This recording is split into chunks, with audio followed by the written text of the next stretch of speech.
This is a download from the BBC.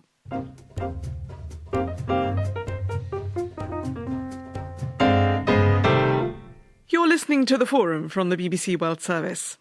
Now, time for our 60-second idea. And this week we're asking Nigerian-American novelist Nnedi Okorafor to deliver her pitch to us. Nnedi, you've got exactly 1 minute to give us an idea to improve the world and win over me, Bridget Kendall, and my other two guests, leading mind-body medical researcher Dr. Esther Sternberg and Dutch entomologist Marcel Dicker, and you, the World Service listener, of course. So, off you go.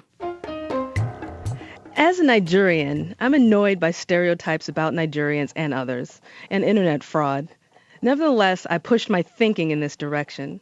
This is an appeal to those virus creators who can't resist using technology to break the law / change the system.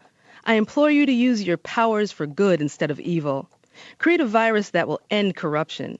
Use corrupted files to heal powerful nations plagued by corruption.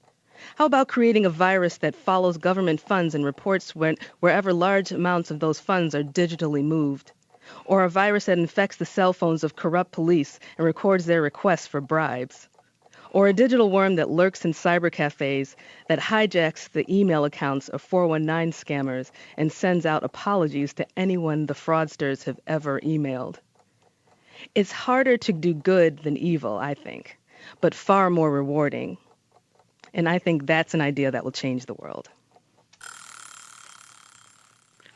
That's great. Thank you, Nnedi Okorafor. So this is about trying to get computer hackers, wherever they are, to use their ingenuity for the common good and not the common evil. In fact, it's from turning them from predators into law-abiding guardian angels or even enforcers, isn't it? But what I wonder is, how will you convince them to change their spots like that when their aim is to make millions quickly? Well, first of all, I wouldn't say law-abiding because by virtue of creating a virus, I mean, those are illegal anyway. So I wouldn't say law-abiding, and that would probably get rid of the mystique if you called it law-abiding.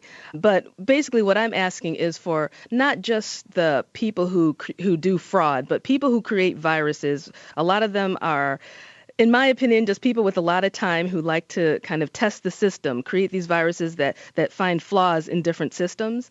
And their viruses are always negative. They're always destructive. So I figure, why not use the same technology to do something positive? And, it doesn't necessarily have to be considered law-abiding because viruses are illegal, but, do something positive with them for once. So instead of getting them to undermine the establishment of computers as they are now, you get them to undermine the establishment of other hackers and scammers, actually. Yes. Yeah. Okay, Esther Sternberg, what are your thoughts on this? Well, I always end up having a biological take on things. And the first thing that I thought of was that we actually do this in biotechnology.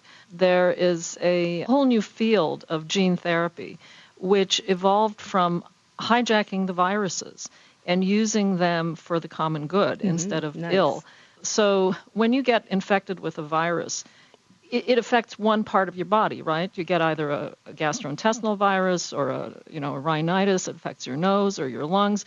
It goes all over your body, but it's only affecting those particular cells.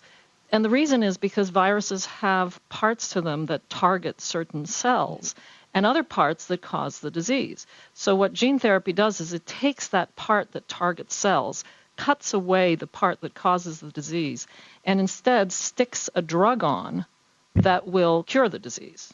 So that way you can target certain cells without having the side effects, the negative side effects on the rest of the body. So there is a parallel to what you're proposing that's already being studied and developed and researched in biology. It's a fantastic analogy. Marcel Dicker, what about you? What are your thoughts here? Yeah, well, I also would see this from a biological standpoint. And viruses can be used to control insects. And some insects, well, you obviously want to control, and not with insecticides, but with biological means. And you can use viruses for that. At this moment, for instance, we're doing research in Wageningen to see whether we can use fungi to control malaria mosquitoes, and in this way reduce malaria incidents in Africa. Nnedi, I hope that you're encouraged here that the biological world is well ahead of you. Oh, yes. Maybe mankind can be persuaded to follow the scientific example. Thank you very much.